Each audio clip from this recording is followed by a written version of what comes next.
alhamdulillah wasalaatu wasalaamu ala rasulillah wa ala alihi wa sahbi ajmain mbokk juliti ci turu imaara jamaat Ibaadu Rahman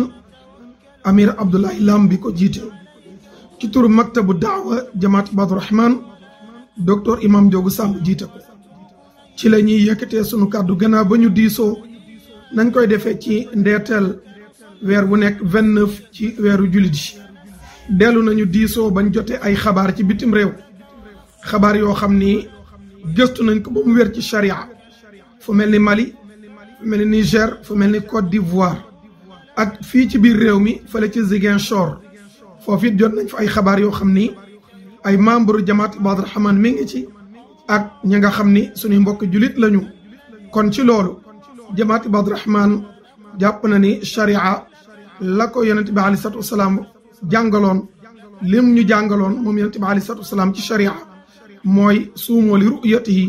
wa aftiru li ru'yati kon am nañ xabaar yu wér incha allah officiellement ci jamaat Ibaadu Rahman ëllëg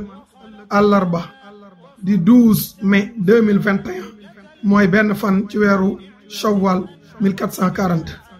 ñoo ngi ndokkeel mbokk jullit ci àdduna bi yëpp tey ñaan borom bi tabaraka wa taala yàlla na ñu jéggal te nangul nu